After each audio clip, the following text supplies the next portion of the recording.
Hey there, practice of the practice community. Are you ready to take your private practice to the next level? Then mark your calendars for September 16th through 19th, 2024, because Level Up Week is back and bigger than ever. Insert rocket emoji here.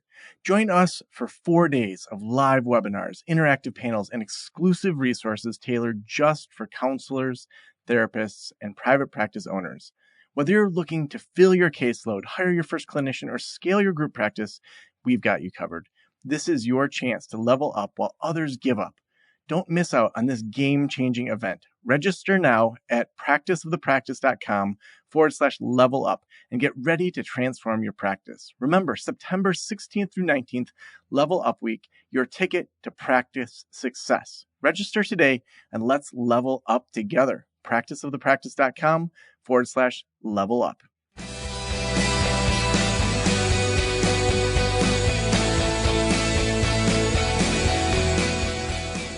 This is the Practice of the Practice podcast with Joe Sanok, session number 1069.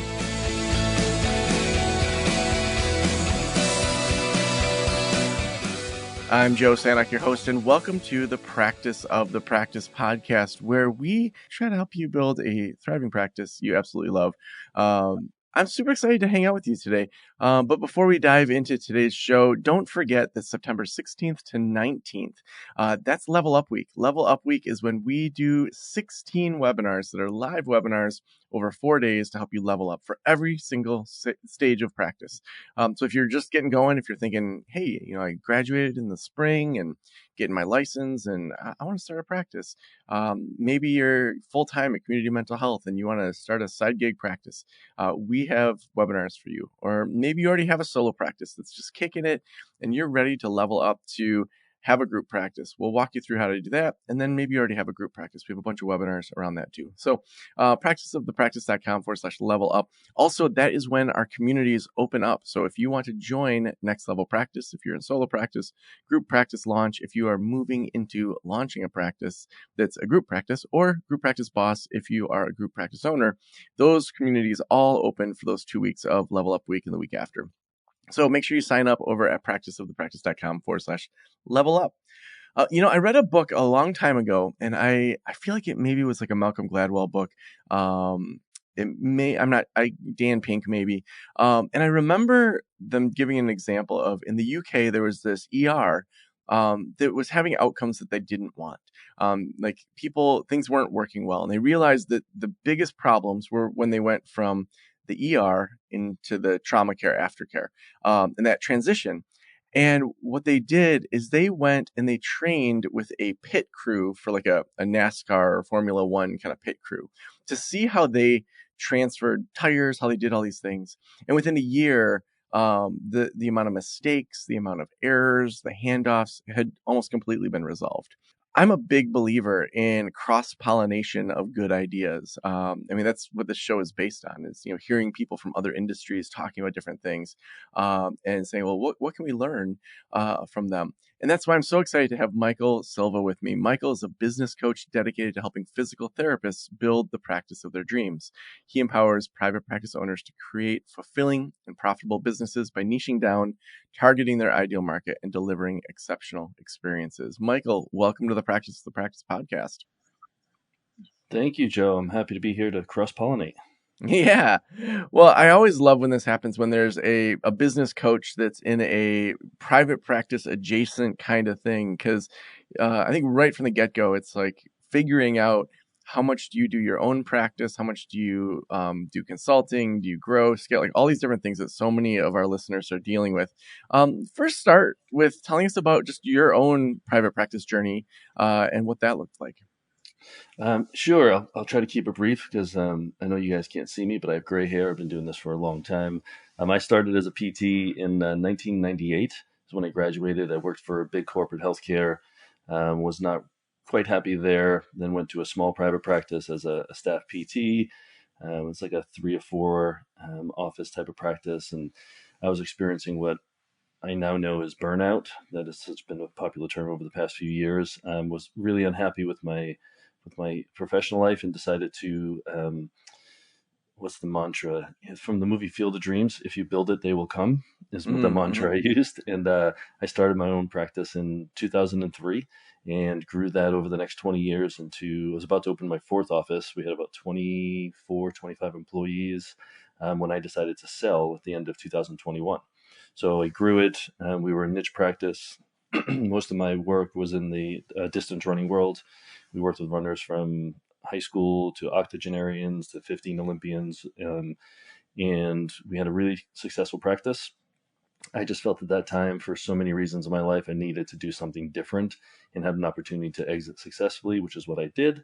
And the consulting business coaching thing kind of fell into my lap when a few people called for some help starting their practice, and then I built the my consulting business from there. So that's what I'm doing now. Mm. Now, right now, are you completely doing the consulting? Like, did you sell off the PT businesses, or do you still maintain or silent owner? No, Like, I what's am that look completely like? done. They are, yeah, yeah, they are owned by a different corporation. It was hard. What is it? Yes, what that looks like. That was a hard transition because that was my identity for so many years. So that was a little emotional roller coaster I went through, not expecting it. It was great for me financially to just unload that and be able to invest some money in other places and get ready for my future.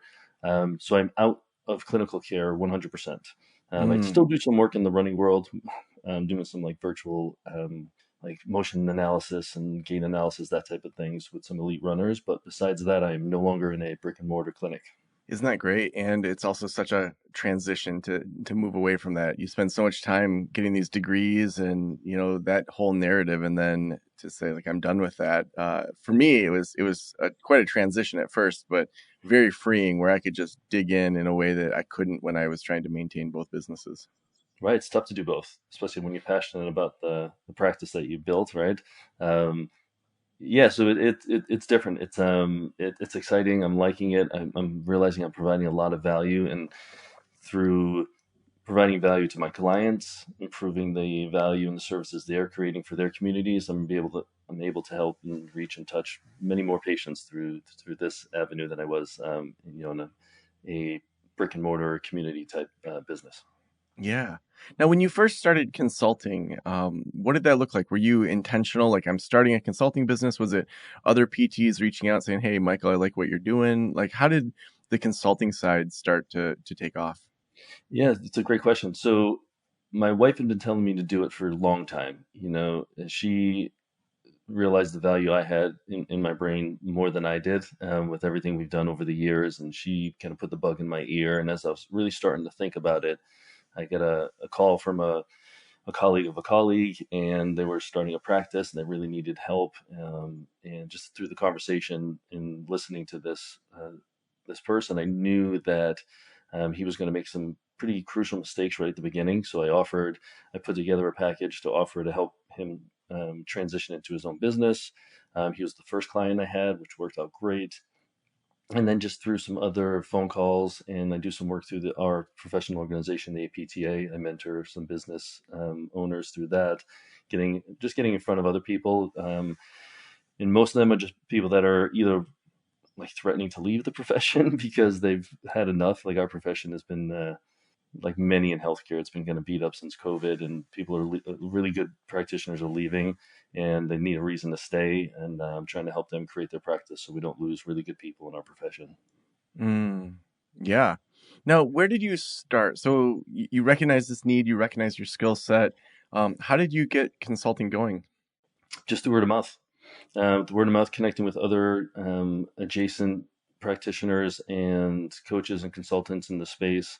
Um, Running my practice for 20 years, I had lots of interactions with, medical record companies, accounting firms, merger and acquisition companies, doctors, other therapists, other businesses. So just reaching out to everyone, letting them know what I'm doing at this point. And it was pretty overwhelming, the excitement and the positivity I've gotten from the people I've talked to about doing this. And I got a lot of validation that the change I was making was a good one at some of my point in my career. And then that's how I got started, and people just made referrals. Hmm. Now, how many years ago was that when you first started doing the consulting? And I'd love to kind of hear the different iterations after that. Yeah, I'm brand new in this. I'm only a year into it. Wow. That's awesome. Yeah, Um, yeah. so so yeah, okay, so this is great because I can be like, okay, so what have you learned in this first year of doing consulting? Um, I learned that the patients just, I mean, the clients just don't come to you. You got to work and build your network and your and keep your relationships going. For me, it's building off the relationships that I built over the 20 years with my practice. Um, I'm finding much more joy in it, excuse me, than I thought I would. Only because I didn't realize how much value I'm bringing, and realizing that I can decrease the stress and help people out is rewarding. And even what I said before about being able to help my clients build better practices to help more people. So in the long term, the end user is benefiting from the advice I'm giving to my clients, which I find it very joyful, and it's my way that I want to continue to give to my profession and continue to help people. So that's the positive part, but like I mentioned, it's like if clients just aren't walking. Like I don't just put up a website and all of a sudden I've got 100 people like pinging me. So just Yeah. getting the clients was probably the most challenge I've seen so far. Yeah, yeah. Now, I would love to hear when you think about successful private practices, what are some of the key things that they're doing regularly? How are they analyzing things, and even drawing from your own, years of experience and like growing such a large practice? What would you say are a handful of the things that really good private practices do to continue to grow, scale, be profitable, serve more people, all that?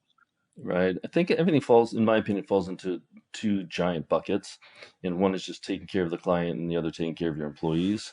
And by taking care of the client, just providing an amazing client experience. Healthcare in general can be pretty stale and sterile and not so warm and cozy and filled with hospitality. So I always took the approach of really trying to make our clients feel as warm and welcome as possible from the get go, from the website to the first phone call to the greeting when they enter one of the offices. So really trying to improve that patient experience so they feel heard, validated, warm, welcomed, and then over providing the value to that client so they know they're in the right place, they know they're being cared for, they're making an emotional connection. I think that as clinicians, and at least in the PT world, we're trained in the science behind the things we do, and make sure you document this and get your objective findings. We forget about that emotional human connection that needs to be made, and if you don't spend time training your team on that, then people are just going to have a meh type of experience, even if their pain is getting better. If they're not enjoying the overall experience, they may not come back and they may not refer um, future clients. So I'm a big believer in just however you need to improve every touch point in the patient experience. And then to do that, you need to take care of your team. Like you need to hire properly, not just hire any warm body to fill the need and get to get patients seen, but to hire the right people for the right positions, people that know your vision and mission, that are believers in it, and are going to help. Every decision they make within the practice is going to help move the practice closer to the vision that the owner creates. And I think by doing that and really taking care of them, making the employees feel valued, tap into where they're passionate if they have a certain type of population they want to work with, trying to help promote that so they stay motivated and engaged in their jobs, which is going to then in turn go back to that first bucket and make the whole client experience even better. And I, I mean, I would think, and I would love your opinion on it. You've talked to a lot of people in all different sectors of healthcare, but it's the same for physicians, for surgeons, for mental health. Like everyone has a passion to help people, and some people are better at certain things than others. I'm not a believer in a one-stop shop where one therapist can treat everything in all aspects of therapy, mental, physical.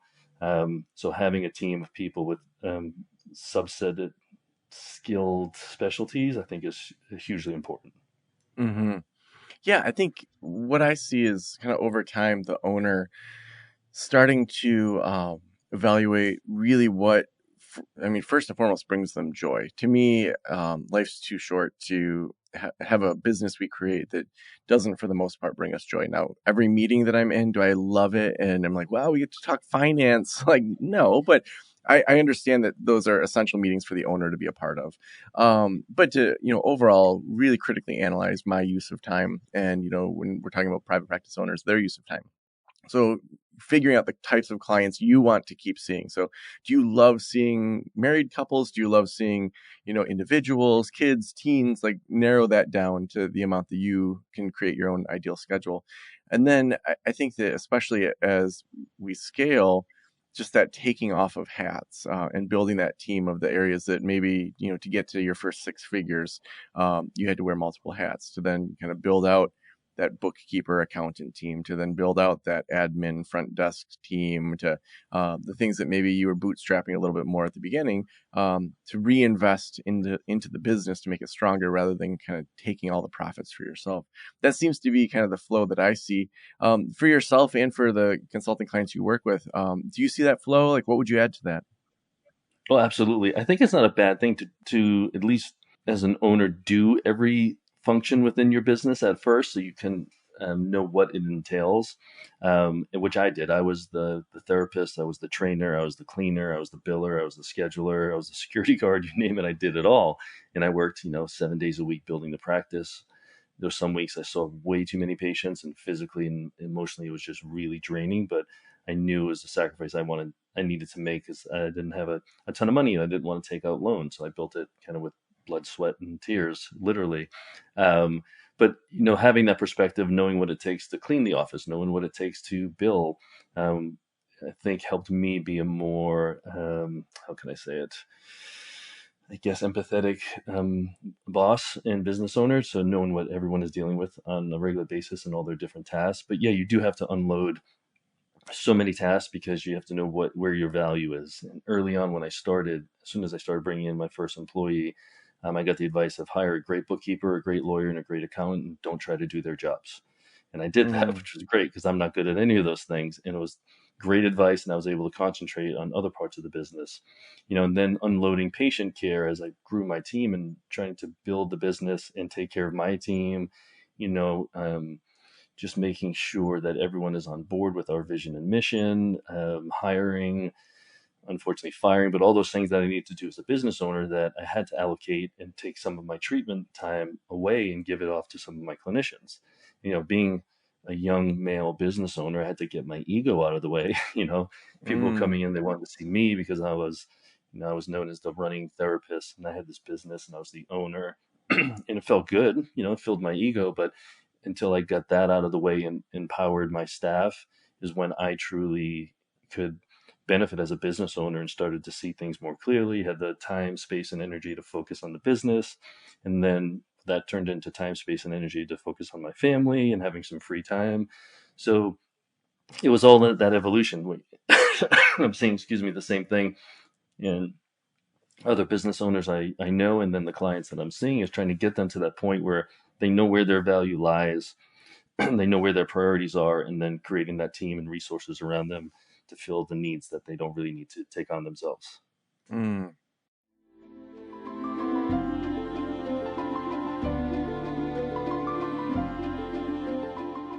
As a therapist, I can tell you from experience that having the right EHR is an absolute lifeline. I recommend using Therapy Notes. They make billing, scheduling, note taking, telehealth, and e prescribe incredibly easy. Best of all, they offer live telephone support that's available 7 days a week. You don't have to take my word for it. Do your own research and see for yourself. Therapy Notes is the #1 highest rated EHR system available today, with a 4.9 out of 5 stars on trustpilot.com and on Google. All you have to do is click the link below or type promo code Joe on their website over at therapynotes.com and receive a special 2-month trial absolutely free. Again, that's therapynotes.com and use promo code Joe on the website. If you're coming from another EHR, Therapy Notes will also import your demographic data quick and easy at no cost, so you can get started right away. Trust me, don't waste any more of your time and try Therapy Notes. Just use promo code Joe at checkout. I think that whole ego side of it, just yesterday I was working with a pre-consulting client before they signed up to do consulting, and the owner was completely full. Um, Her second in command was completely full, and then there was like 4 therapists that probably could see 10 more clients a week. But when you went to their About Us page, who are the top two profiles you see? The The owner owners. and the other person that's full. It's like, no, Right. let's de-emphasize you. And it wasn't an ego thing. I think it was more of just an IT thing that they'd, thought, oh, well, the owner should be at the top. Which to me, it's like if you're trying to see fewer people, or you're trying to replace yourself or hire someone that does the same niche as you, if people see that owner and they say, oh, they look really nice, they look like the kind of person they're visualizing doing therapy with you, and Right. then it's like, sorry, I'm full. It's like such a letdown, and then your team has to adjust and pivot. Versus if you just Right. kind of de-emphasize yourself, that's going to help fill up the other people so you can scale outside your own time. Right, and I One think thing, that needs to be yeah. that on that point, that needs to be handled strategically. Like you don't just willy-nilly talk to anyone anyway. Like we had certain ways that we conversed with our patients who wanted to get on my schedule when I wasn't accepting patients anymore. So my front desk had a way to speak with them. They knew where the red flags were to see if I needed to have a conversation with the client.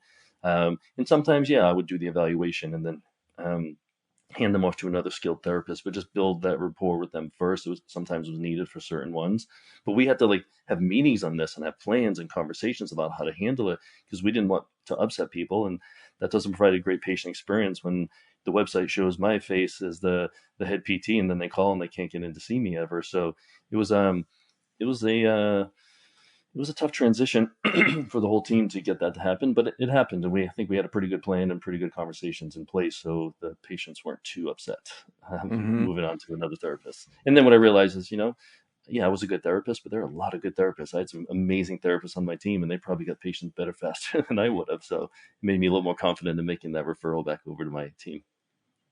Yeah. I think that's such a mindset shift to go from the like me, like building up my professionalism, having your professional vita, like that whole kind of becoming a great candidate to be interviewed and hired by someone. Like it's all about self promotion. To then Right. have a team where you're finding people that each kind of have their own superpower and can work in different ways. One of the big things that we talk about is figuring out your single best use of your time as the owner. So, for a lot of owners, that's, being the face of the business, doing maybe the media appearances, or, if you're a sponsor of something, or kind of setting the vision. When you think about when you were running your practices, how did you think through the best use of your time? I think it changed and evolved over time. At first, it was treating patients and making sure they're happy. Then it evolved into training and mentoring my staff. I took a lot of pride and responsibility on because I couldn't have a team with a like-minded team working towards the vision of the business if I didn't ensure that they knew how to carry out the not only the care of the patients but the conversations and the overall energy in the office. So really mentoring and onboarding the staff properly was a big part of what I did. And then I guess you would call it the public relations or marketing. And yeah, I would go out and show up at different events and sponsor or show up at colleges and do an hour and a half lecture or clinic for their track team, or showed up to a running store, or collaborate with a CrossFit. So I was out there making all those connections and mentoring my team, where I think were my biggest values. Because at that point, we had already got our systems in place. I hired a business consultant myself early on. So after we had the systems in place and I had a really good team administratively and clinically, then I could step out. I could be away from the office for days, if not weeks, and know that everything was going to be running smoothly, and allowed me to build those relationships in the community, continue to mentor and hire the right staff, and then enjoy some free time with my family, which was kind of nice too. Hmm. Now, when you think about, I mean, you got up to multi locations and lots of staff. It seems like a lot of people, when they're good and known in the community, they start to scale. There's a certain point that they like lose control of the business a little bit and realize they need better Right. operations. Like, were there times that come to mind for you where you felt like you kind of either had grown too fast or lost control? And then what did you do about that if you did have those moments? Yeah, so there's, as soon as you started talking, this story came into my head. I'll share it. It's a quick story, but there was a time when I was growing the team and I wanted to get some of my time back. I had young kids at the time, so I wouldn't work Fridays at all. And I had a good friend of mine who would come in on Fridays for treatment with one of my staff therapists.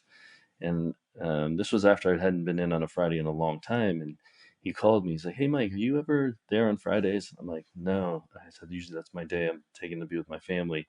He said, "You might just want to show up on a Friday every once in a while." And I was like, oh no. I'm like, what's happening? And they just told me a story about just some behaviors of my staff that I would not have approved of.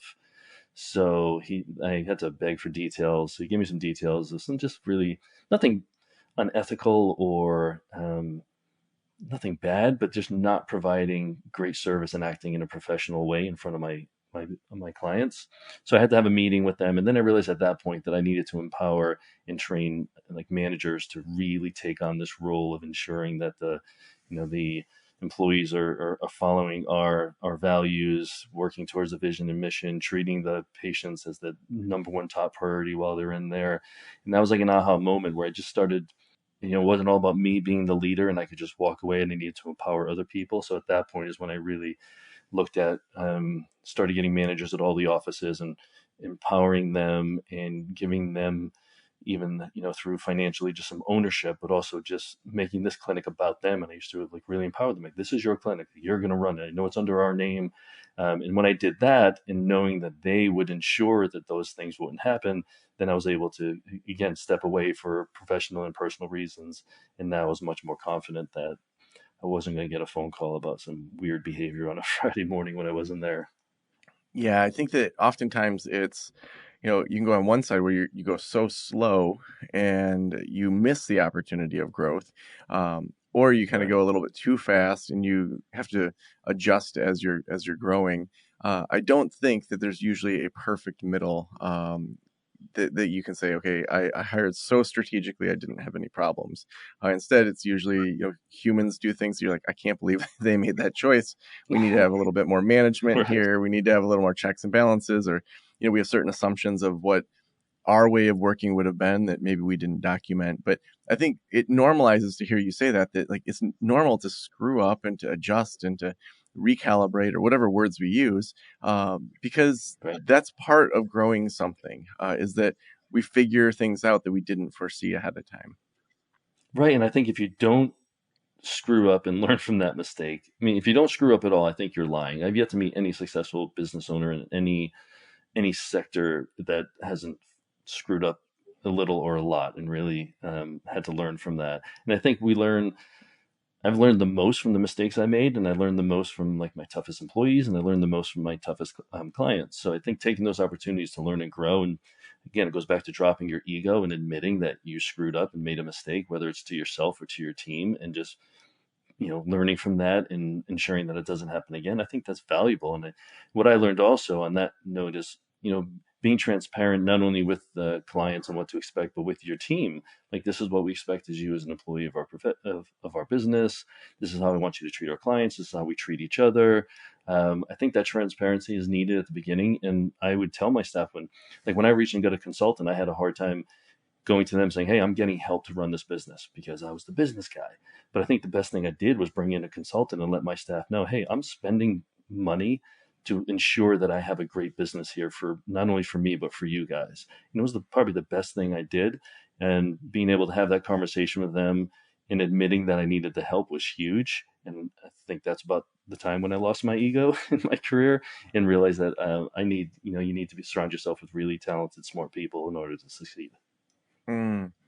Yeah, I think that idea of, um, thinking about your assistants or people that you're bringing in, and people say like they're not going to do it as good as me, and I always add the word yet to that, because yeah, on day one, even if someone is highly competent in an area that you aren't, like, they're probably not going to do it in your way, and maybe they will. Maybe you need to do some good hiring, but that idea that, you should be the best at your bookkeeping, at your intake process, at your website, all those things. It's like, no, like, you are a trained professional to be a therapist, to do good work, and to have the vision for the company. And so we want to continue to hire people around us that are better and smarter in those areas. Right. The last question I always ask, Michael, is if every private practitioner in the world were listening right now, what would you want them to know?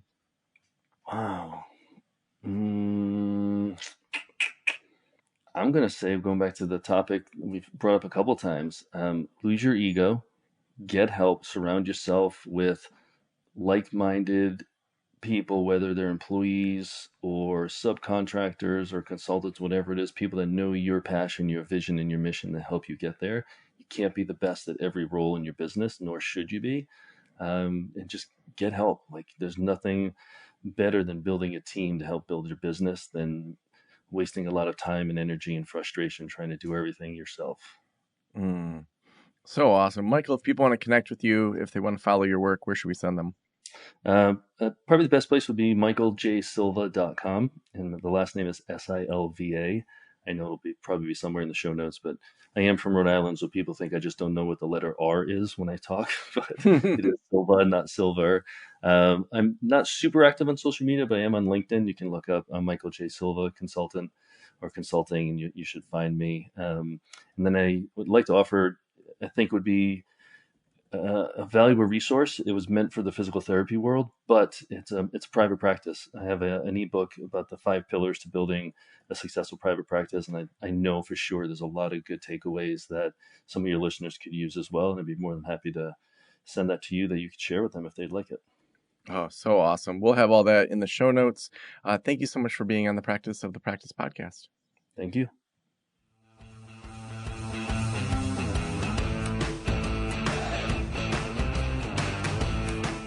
Well, I'm so excited to hang out with all of you at Level Up Week. That is right around the corner in mid-September. You can register for all those webinars over at practiceofthepractice.com/level up. We're going to have some amazing speakers, some panels, people talking about their journey, and learning from people that were at that phase that you're entering into. There's nothing like learning from people that have just gone through the phase that you want to go into. So people that just started a practice, people that are in the midst of starting a group practice owners that are continuing to scale. We've got some amazing guests coming, some experts coming. So you can register for all of those over at practiceofthepractice.com/level up. That's also where when the memberships open, you can jump into one of our memberships as well. Or if you're in one already, you get to level up as well into the next membership. So a lot of great things coming up. Also, we couldn't do this show without our amazing sponsors. That's why we're doing this show 6 or 7 days a week. We have enough sponsors that really have some great products, great things that can help speed up your progress, your automations, and Therapy Notes is one of those.